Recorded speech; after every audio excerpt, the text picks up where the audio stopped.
Happy Thursday, everyone. So excited to be with you. Really pumped about this week. I'm very excited to spend the next 30, 45 minutes with you to talk about a grape in our blind wine series. As we did last week, we're going to spend this session focused on one varietal. But before I tell you what that varietal is, and I did tell you some of you before, for those of you that would be new joining us, I won't say what the varietal is for the next few minutes as we put our noses right in the glass and just get a sense of it. And then we're going to spend the rest of the time kind of figuring out the characteristics of this varietal and talking more in detail about where this varietal is grown and the characteristics it would take on as a result of where it's grown, and what, if any, decisions that the winemakers themselves have that impact what we're tasting and smelling in the glass. Isabel's here. Yay, indeed. Welcome. Yay for Thursday night. Yay for Isabel. I'm so excited to be with all of you again tonight. I'm sorry, last week we had some trouble with the feed. Facebook changed where they located the live icon going live on our page, or on the business page, the Field and Main page.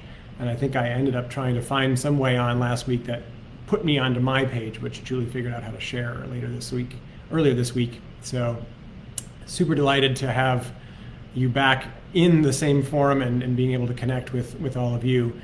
So Trish and Andy and Kathy are here, and they were here earlier this week too, or last week rather, having some lunch. It was great to meet you, Andy and Kathy. Trish and Andy with Kathy. Peter's joining us tonight. Peter, hello, and happy belated birthday to you. I hope you had a great celebration, and look forward to seeing you here so we can celebrate here as well. Who else is with us tonight? Gotcha. Kathy's with us. Susan's here. Jan is here. Christine's here from Michigan. Melanie's with us tonight, and the Kestenbaums are here. Swanbergs are ready to go. So yeah, apologies last week, Jeff and Adrian, that we just didn't connect that way. I'm sorry that worked out the way it did. I'm more excited to talk to you about wine than I am about technology, and I certainly don't know what happened last week. I didn't know certainly in the scope of when it was happening. It took me about 4 or 5 days to even figure out what happened. So. Happy it seems like we're up and running. Lorna's with us, and Matthew Fitzsimmons is here, and Rob and Kathy are in it. Who's got the wine open? Doris is with you too, Peter. Hi, Doris. Great to see you, or have you with us this evening too, and Carrie's here. It's unmistakable if you drink wine for a while, and there are other wines you would consider, other varietals, but there's one that just jumps right out of the glass. And so for those of you that know, and if you don't, what do you think's in this glass just by looking at it and smelling it? Oh, the Millettes are here tonight too, and Denise is here. Hi, everybody. Unquestionably, an amazing color. I agree, Robert, for sure. Eric and Wendy are with us tonight. This is golden, nearly golden anyway. I mean, it's definitely more gold in appearance.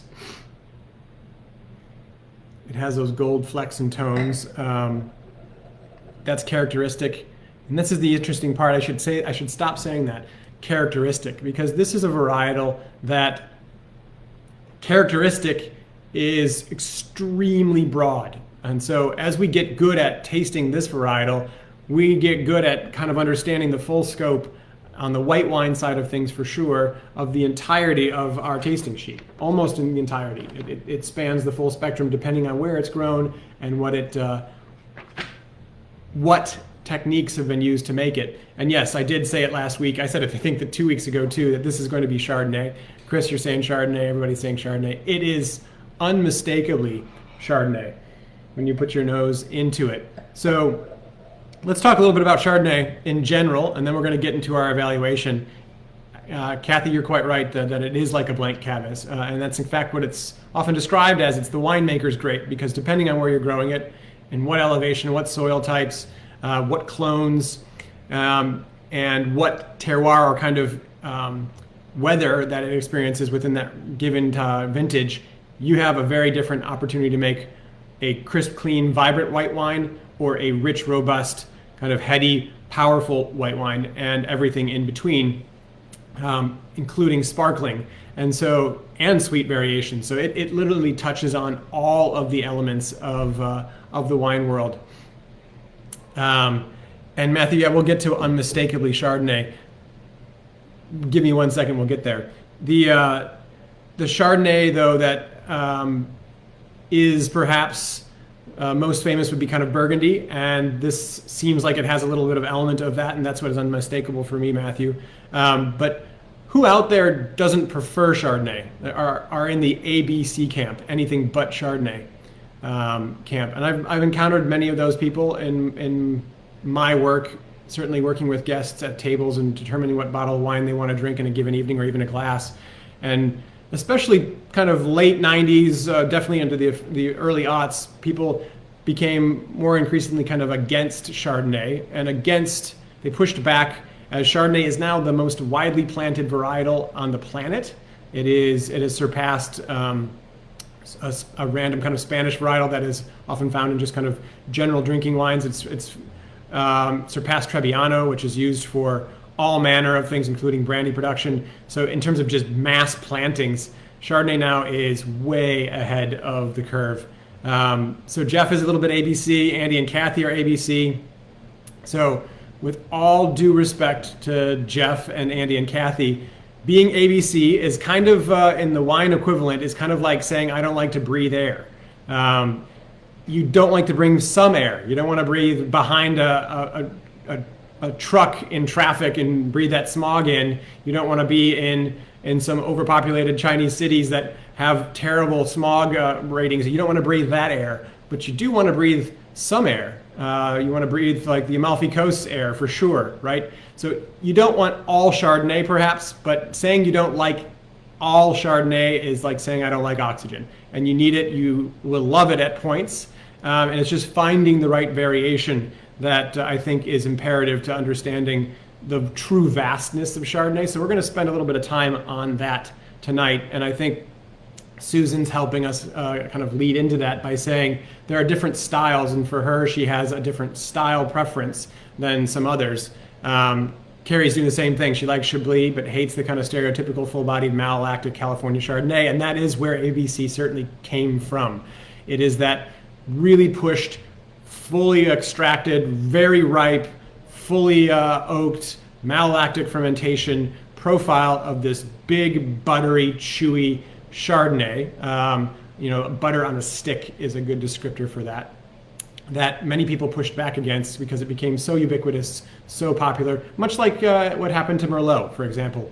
As Merlot just became super popular, there was a backlash against it. And that backlash is appropriate for some of the innocuous, overplanted, not well cared for Merlot, and it's certainly appropriate for the over-extracted, overdone, overly ripe kind of Chardonnay too that was sold in all price points all over the place. But to throw that out, all of Chardonnay because of that, is to throw out Great Burgundy, is to throw out Chablis, is to throw out tremendous Oregon Chardonnay that we've had a chance to taste together, is to throw out tremendous and interesting Australian and South African and Chilean and even Washington and for sure even Californian productions, not to mention, of course, our beautiful Chardonnays that many producers here in Virginia are making. So we've got a lot to talk about with respect to Chardonnay, and we're going to use this wine to help us demonstrate that. But there's two kind of camps of influence in the world of Chardonnay, right? So place and the grape itself, the characteristics of the grape, and then the winemaking techniques. And so we're going to spend some time tonight kind of parsing out the two as we work our way through tasting this particular wine and talking a little bit about where it might come from. So as we venture into that realm, let's smell this first and start to at least work on a little bit of the aroma and work on the visuals of it too. We talked a little bit about how it's already it's golden in color. And is it a more lightweight wine? Is it a medium weight wine? Is it a full-bodied wine? And that's the unique thing about Chardonnay. You can have all three, not in the same wine, but you could have that grape done in those three different weights and those different styles. Kathy, yes, I'm just getting your note here. I made my point. I can stop beating the drum for Chardonnay. Thank you.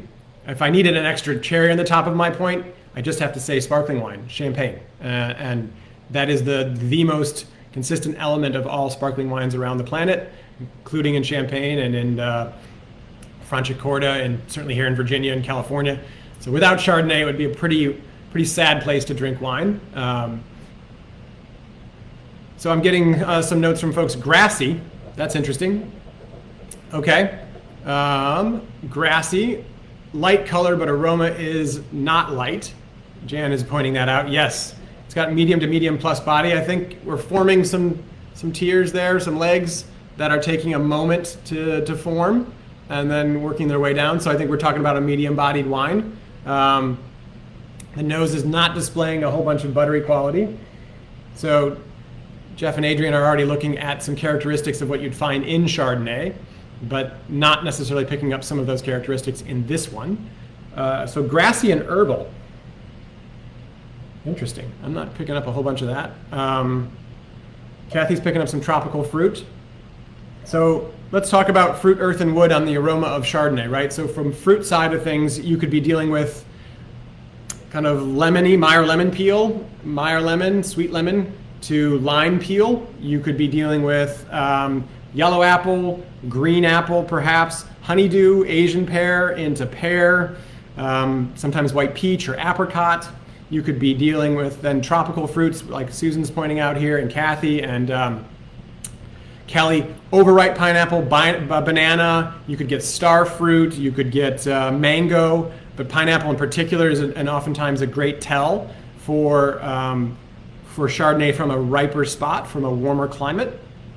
You could get chalkiness like you'd find in Chablis, saline kind of sea breeze, sort of salty element. You could get charred kind of crushed gravel, so for another minerally quality.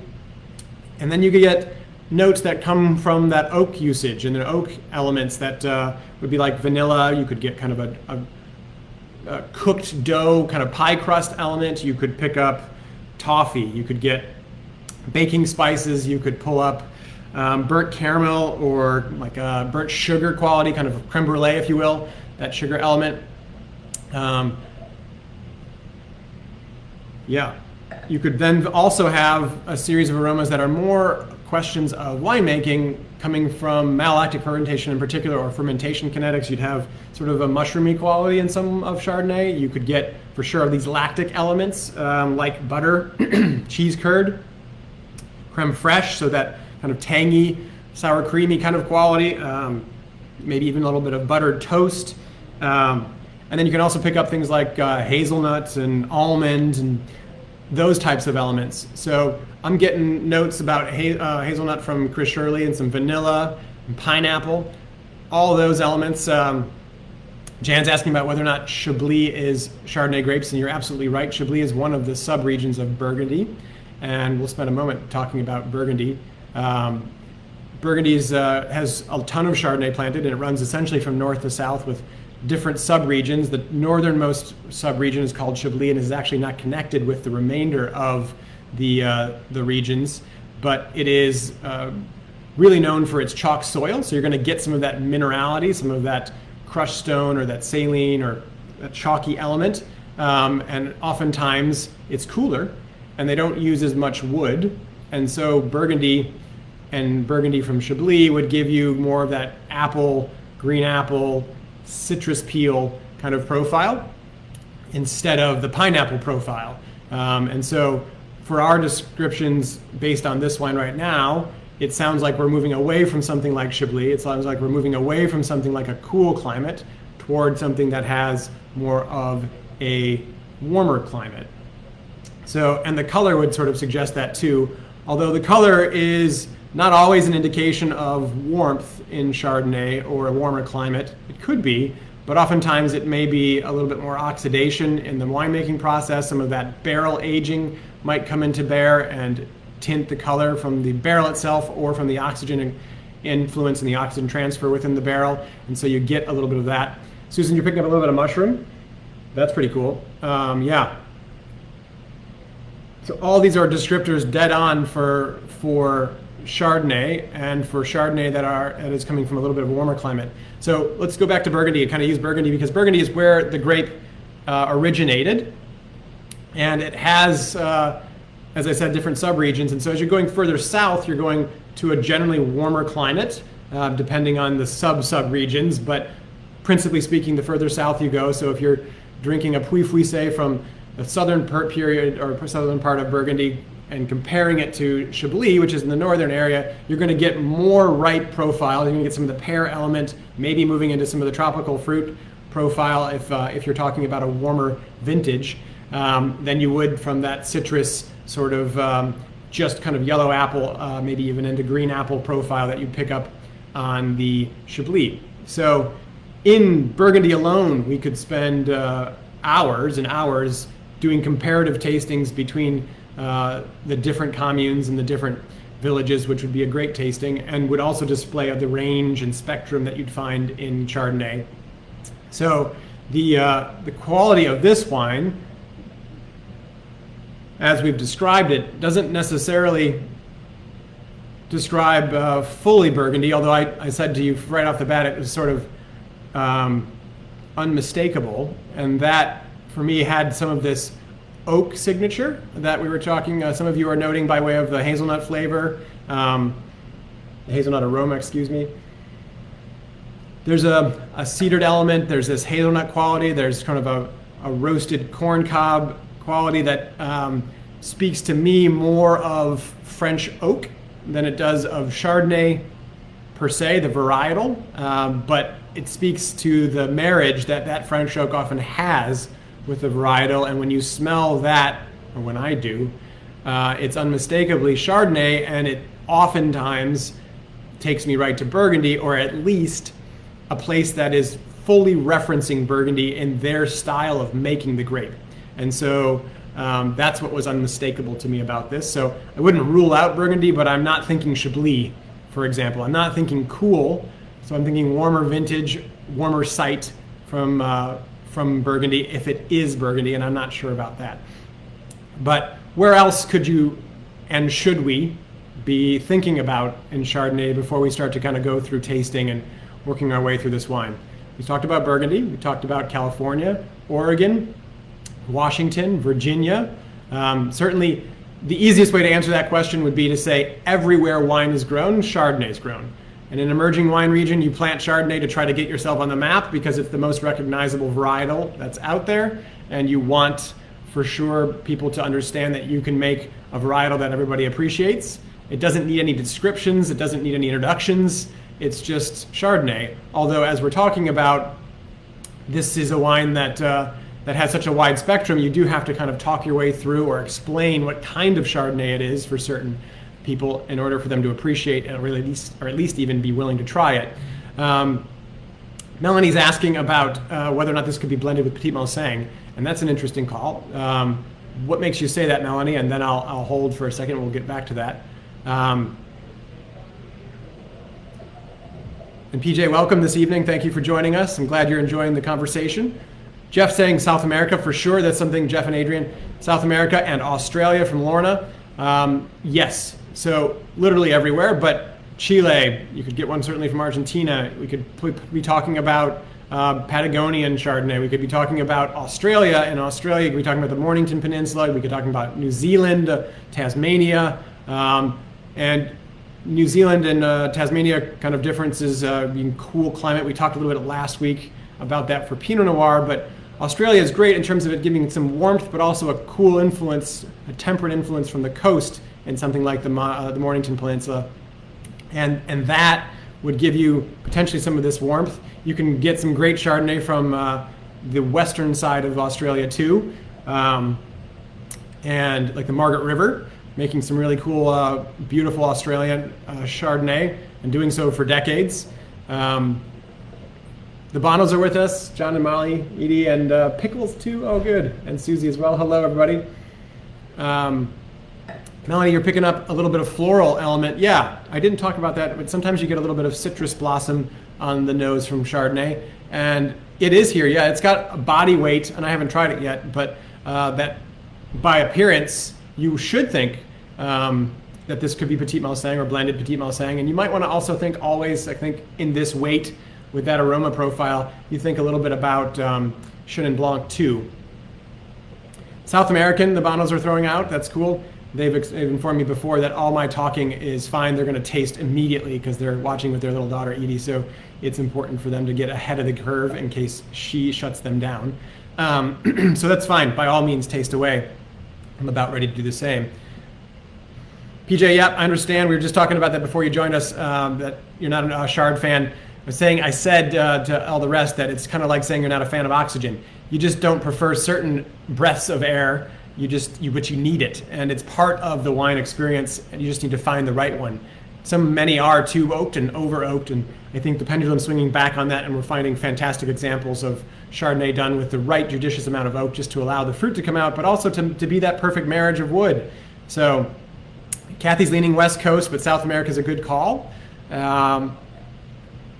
Adrian and Jeff have had this open for a bit. It's warming up, and they're getting a little bit of butter. So that's leading us to, let's try this.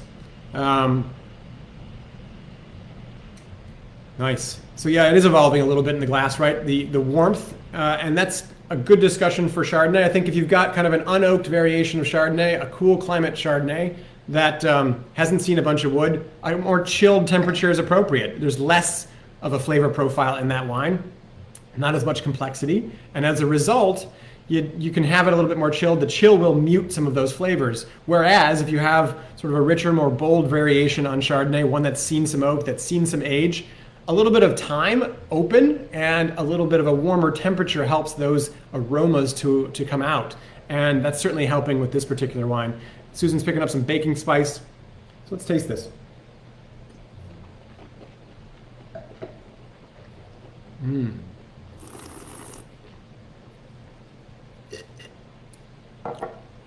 Wow. That's got a lot going on, huh? That's fun. For those of you ABCers out there, is that too much oak? Is that too big? Is that too powerful? Is that a Chardonnay you don't want to drink? And that's perfectly okay if that's the case. There are other Chardonnays. But yeah, this is a wonderful marriage at the moment, isn't it? Of the discussion we're going to have now about winemaker's style, about place, and about the varietal itself. So apple, baked apple, right? And some of that tropical flavor is in the mouth, right? Are you getting all that? The baking spice, there's some of that toasted element. There's some of the nuttiness still there. So it's this fun interplay where the fruit, it's like having baked apples, but then having the pie crust with it, marrying together. Baked apples are tasty, pie crust is tasty. Together, apple pie is fantastic. It's something that just brings everything else to the fore. And Allison's noting too that she's got a lot less mallow on this than she expected. So let's touch on that too. And Candy's also noting my point there too, that the oak is complementary. And I think that's the goal for this. It's not difficult, it is just something that was overdone or put out of balance where the oak became the dominant element. And maybe in fairness to oak too, I think what happened to a lot of Chardonnay was that it wasn't necessarily the oak, it was the pushing and the advancing of the malolactic fermentation, which really created much more of that diacetyl buttery movie popcorn butter profile on wines that was just a little bit off-putting. And nobody wants to drink a vat of movie popcorn butter. They want that aroma a little bit and they want it on their popcorn, but not so much so that it overpowers. John Brooks is with us. Hey, John. Sensing some sunshine, some definite freshness, warm days, cool nights. I think that's really dead on. Jan picking up coconut. Candy, yes, I'm always open for baked fruit with a pie crust. So malolactic fermentation. Malic acid transformed into lactic acid. For reference point, it's a secondary fermentation that happens in the wine. It can be allowed or not allowed to happen. And it transforms, let's just take the malic acid, which you'd find in a green apple. So think about biting a really tart Granny Smith apple. And then think about the acid that you'd find in milk.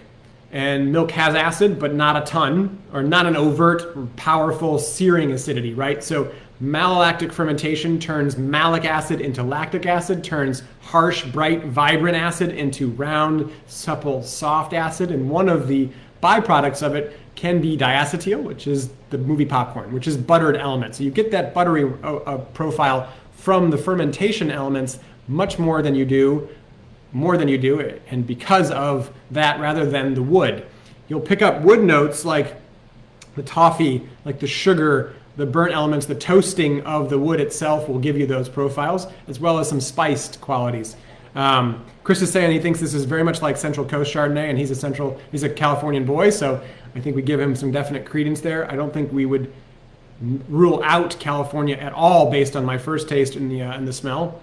Eric, you're picking up some green apple. Cool. So I think, you know what, like to John's point / question, I think if you've got warm days and cool nights, you considering some of that pineapple aroma, right? But yet a little bit of green apple quality, some freshness, not a full malolactic fermentation, definitely wood, but all of these things are coming to bear in this particular wine. Some lees aging. Kathy's noting that. Lees are the spent yeast cells. They are the part of the process of fermentation when the yeast eats the sugar, kicks out alcohol and carbon dioxide. At a certain point of alcohol, when that certain point is reached, the yeast dies off into two basic forms, a gros lee and a fine lee.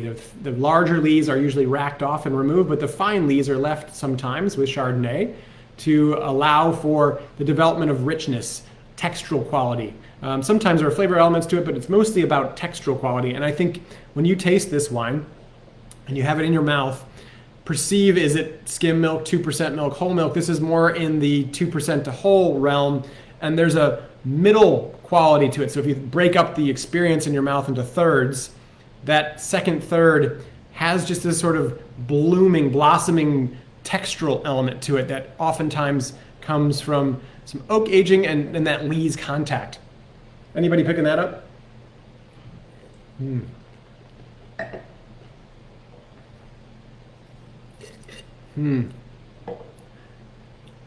This is a very nice balanced wine. Susan, I agree. I'm not sure I picked up. If I've missed it, I apologize, guys.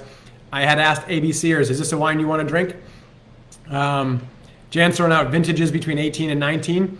Yeah, we might have a little bit more age on it too with that coloring. I might go a little bit more aged, but it's possible that we're sitting there right with that. Yeah, in the middle, Kathy, are you picking up that salinity too? I was just about to say the same thing. In that middle period where some of that leesiness is, there's this saline quality. So this wine is sort of hitting almost all the points that Chardonnay spectrum can have, which from our side of things, when we're thinking about where this is from, then we need some warmth. We need some cool elements. As John pointed out, sort of warm days, cool nights. We need maybe some coastal influence. And that's starting to build a profile for us on where this might be. Chardonnay grows in a lot of places like that, but there are some that we can probably rule out. A little tart at first taste. Yeah, it's got a good acidity, right? So let's work our way back before we go into the regionality of this wine and talk about taste. Is this full-bodied? Is it medium-bodied? Would you say it has a medium acid, medium plus, high acid? Tannin quality, oak, is it moderate? Is it high usage? Candy's got buttered chicken. It is definitely a great food wine. This is a wine that is well-versed in food. It gives you some flexibility if you've got a pork tenderloin, a pork roast in the oven, and you're cooking down some apples. In fact, Joffrey yesterday was making some an apple, kind of savory apple butter and a pear vinaigrette that we're working on for a pork dish. This would be fine with that, but it also would be great with seafood. Halibut with a buttery sauce. We have scallops on our present menu at the present tonight with lemon beurre blanc. Oh, that'd be outstanding with this particular preparation. Jan, you're nailing Sonoma. Sonoma is a really good idea, right? So Sonoma would give us a coastal influence. It would give us warmth and acidity, textural quality potentially there. So Sonoma, absolutely. Chris had mentioned Central Coast of California, so coastal influence. Absolutely, Santa Rita Hills maybe, Santa Maria, kind of that area. You've got this east-west corridor going from the coast inland, and that just brings sea breezes in. You have warm daytime temperatures, and then that cooling wind breeze, and then you've got cooler nights because of it. Jeff saying medium across the board in acidity body, and the color shows some aging, maybe 5 to 6 years. Thank you, Susan, too, for the medium alcohol. Yeah, it's not super hot, right? It's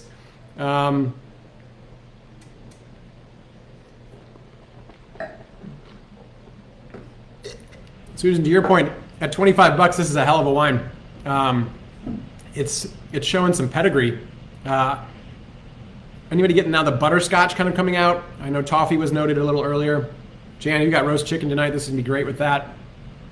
That Maillard reaction of the proteins in the skins caramelizing and getting crispy is a fantastic foil for some of that malolactic fermentation, a great foil for some of that charred oak that is used then to age.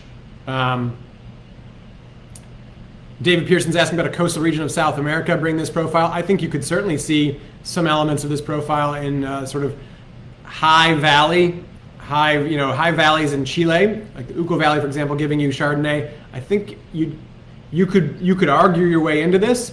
It has, I think, a little bit more heat in some of those tropical notes than I typically get there, but the winemaking choices, so the oak and the fermentation, the partial malolactic fermentation that we're all kind of centering around, those could happen anywhere, which makes blind tasting Chardonnay very difficult because you're trying to pick out from the full scope of the winemaking choices. So all things being equal, let's say the Chardonnay was the same, let's say the Chardonnay is the grape chosen, and the winemaking elements are the same. So 50% new French oak, same barrels, 50% malolactic fermentation, generally the same scope of decision making with respect to winemaking, and you do that in Chile, and you do that in Australia, and you do that in Burgundy, and you do that in California. They're all going to be different, but they're going to have a lot of similarity by way of what comes about because of those inputs. So butterscotch is coming out for Allison too. Yeah, this is opening up, which has taken me more and more away from, say, Burgundy, where we were before, Southern Burgundy perhaps, and the Macon or something like that. Price point also would be driving us away potentially from that area, putting us in California perhaps. I think, remember when we tasted Oregon? This is for some of us, some of you who have been with us for the full scope of this, almost a year now. We tasted an Oregon Chardonnay early on, and it was from Goodfellow, I think, and it just had much more angular, kind of continuous acidity all throughout, not the same kind of really ripe tropical flavor profile. It's much more about that citrus. Melanie's noting that she likes how much this is warming up.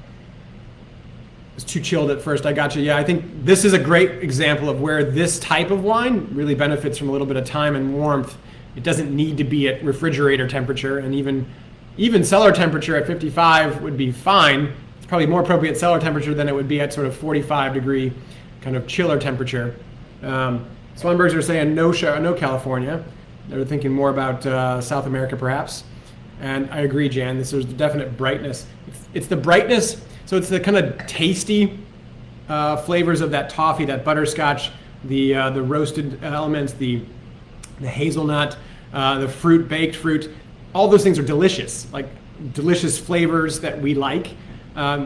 Too much of them in a wine can kind of become overpowering, and the acidity, that freshness, I think makes this wine quite compelling because you want to go back for another sip. It's not just, as many of you pointed out, just sort of that over-buttered, overdone wine that is difficult to continue to drink. And so that's what's really kind of exciting. Butterscotch is an absolute prominent note, as Chris is noting here, in Santa Rita Hills or in Santa Cruz. Cool, Santa Cruz. Oh, high. So Santa Cruz, right? The Santa Cruz Mountains in particular, high elevation, cool effect, but California warmth. Kathy's going to Central Coast too, and she likes those ideas.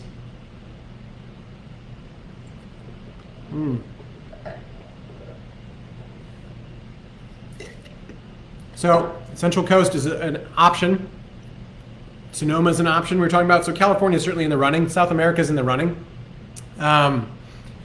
Australia could be in the running, right? We could have these winemaking techniques come out in Australia for sure, and you could get a cooling element in the Margaret River. You could get it in the Mornington Peninsula. I get a little bit more spice, generally speaking, from Mornington, but that could be just oak choice as opposed to anything about the site. John's saying that his sense is that it might be California, a little full for the far Sonoma coast, but maybe not as ripe as Russian River Valley. Could just be sort of more of an inland Sonoma coast production. and 4 to 5 years old. I think that's a fair estimation. Yeah, some of the wines you're going to find from the true Sonoma coast, like very coastal, are going to be a little bit less tropical. They're not going to be in as warm a zone. That profile would be something that you're going to find a little bit more inland. And to John's point, Russian River would be perhaps a little bit more kind of buttery, round, richer, and full-blown tropical. Although I think some of those folks in the Russian River are trying to figure out how to make their wines fresher, because that is becoming more de rigueur. And Isabel, absolutely. Why not Stellenbosch per Troy's note? Why not South Africa? Absolutely. It should be in the running. You could have a great production.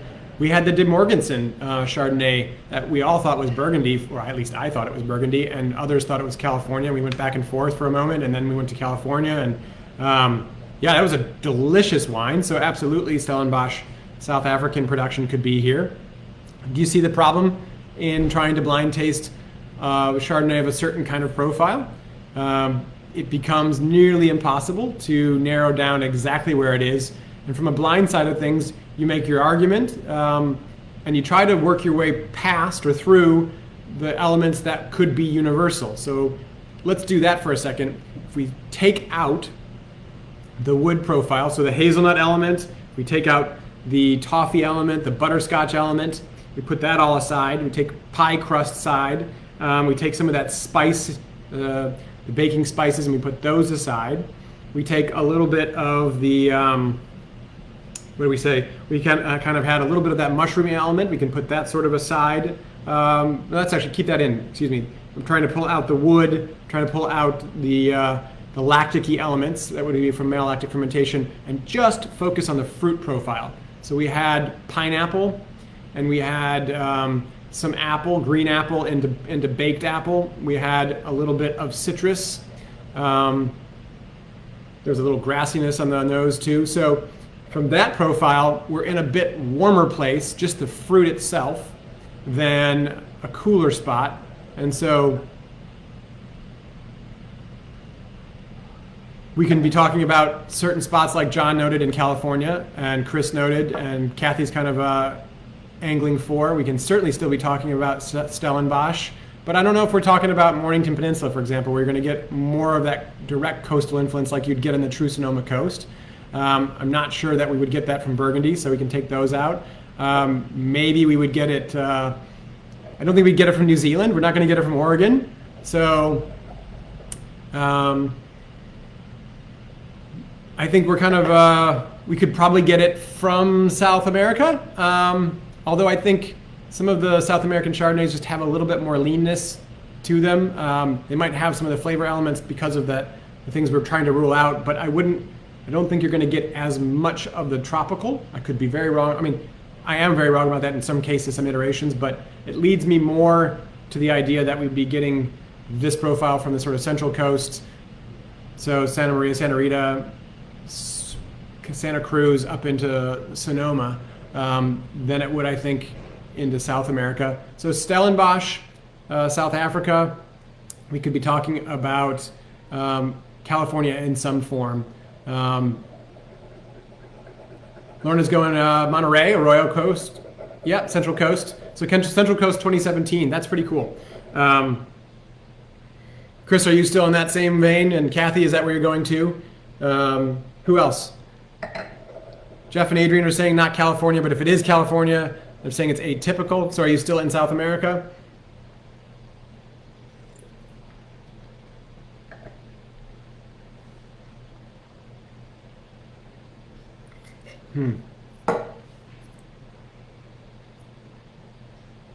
Yeah, this has got, I think I'm pretty comfortable with that Central Coast call. Peter is too. Even like the Edna Valley, like you can get some wonderful wines that are produced a little bit more inland, that are just done. This is made by a very good winemaker who understands how to use Chardonnay. I think I'm positing that at least. Kathy's going to go 2015 California, Central Coast from Chris's lead. Going Santa Cruz, coin flip, cool. Central Coast from Chris. Troy saying it's Sonoma 16 if it's from Cali. South America 2017 from David. And the Swanbergs are back up into Cali. Susan's going to go South Africa 17. Awesome. The Millettes like the Santa Cruz call. Ooh, yeah. Peter's thrown out could be a French winemaker in the Monterey area. That's a very good idea. And the McCartys, Anne and John, are up in Sonoma. Wow, there's a little bit of a kind of a graphite sulfur matchstick coming out now. That's part of a kind of signature of a style of Chardonnay winemaking. Okay, yeah, we've got enough people who are in. Trish is saying 2017 California. I'm gonna go California, and I like sort of there's a producer that I'm thinking kind of that Central Coast. I'm sorry to pause there for a minute, but a wine called like Sabella reminds me of this. And I'm blanking right now on Hansel. I think they make a wine called Sabella that comes from sort of Sonoma proper, Sonoma County. And there's also kind of the Santa Cruz production. You guys got me thinking about Mount Eden, and they make Domaine Eden, and that comes from a vineyard just a little bit further down the mountain and the Santa Cruz Mountains. That I would be really happy guessing that. And both are made by really great winemakers that are pretty special and make, at this price point, we got a deal on it. So, because I think it would be more than that typically, but we've been trying to do that for you, get some great deals and put some cool wines into this mix. So I'm going to say, yeah, I'll go Central Coast, 2016 Chardonnay.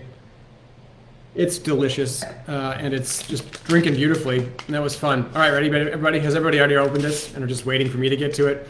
Got it right here. Oh, wow. Hey, Domaine Eden, just like I was talking about there, 2015. So it has some age. Yeah, so Domaine Eden, Mount Eden was formed in like the middle 40s by Martin Ray. He brought cuttings from Burgundy. So Peter, there's your point about very French orientation to start with. Planted vineyards at Mount Eden, and then cuttings from that vineyard were taken to establish another vineyard down the mountain from where Mount Eden was established, and cuttings were taken from Mount Eden, and eventually that vineyard sold back to Mount Eden, and Mount Eden makes that wine. Instead of blending that fruit in, they make that wine and call it Domaine Eden. And boy, this is a tremendous value for just great Chardonnay. And I hope for everybody who was an ABC or before, you'd say, all right, you know what? Like I just drank California Chardonnay, and it's just stunning. I mean, it's a lovely production. Yeah, ABV, Chris, is 13%, so it's a moderately alcoholed wine. They're not pushing it. It's cool. It's cool up in the mountain. It gets fog layer. It keeps the acidity fresh, but you get this really cool tropical element. It's undeniably Californian. Well, undeniably. There's an argument that it could be from other places, but it has the profile that you can get in California, so it hasn't run away from its fruit character, but it has modulated that, balanced it, and appropriately robed it in some oak, which is really tasty. And so they use great oak. They're doing a great thing in the program here. These are great wines. We've got some Mount Eden here on the list, Pinot Noir too, which is really tasty, and some Cab from them. Just a great producer. So, and Allison, yes, I'm improving the California Chardonnay reputation. You won't see me going to bat for all kinds of California Chardonnay, but boy, there are a number that are just spectacular and worthy of consideration, as is the whole grape. I mean, as I've shared with you before, I mean, Oregon Chardonnay, I love Oregon Pinot Noir, but the Chardonnays coming out of Oregon are more exciting than the Pinot Noir by a long shot, and that's Chardonnay. So, let's talk about Chardonnay for a while. This is a really fun wine to get a chance to sample with you. So next week, we'll venture back to just sort of blind tasting a wine without knowing anything about it, varietal or otherwise, and we'll venture back occasionally to doing this type of format where I'll give you some piece of information so that we don't have to think about that, but we can center in on what it is about maybe the place or the varietal. It gives our brain a different way to focus on the tasting experience and develop. But as we then reference this experience going forward, think about all the elements that we tasted in this wine that were Chardonnay and why they were Chardonnay and what we can recognize about Chardonnay going elsewhere. So in the world of blind tasting, if you get a white wine, there's a really good chance it's Chardonnay. And if you don't guess Chardonnay right off the bat, or at least consider it, you're missing a great opportunity. And if you take out Chardonnay because you just determined it's not the things we've tasted in this one, then you're well ahead of the curve because it's one of the most prominent elements that's out there. So yes, we did a number of events to Jan's question, I think, and Kathy's question, excuse me, about the Ashby. I did at least a handful of events with Mount Eden, and it was a representative on the East Coast named Abigail. She was wonderful, a fun lady, and we got to always pour some really cool wines, including to Mount Eden, but we poured great Mount Eden stuff. These are wines too that if you can get like this, but if you can buy the other ones too, and you want to cellar them, forget about them, they age beautifully. So cool stuff, really great stuff. Thank you all for the opportunity to be with you this evening, and I will see you next week. Cheers.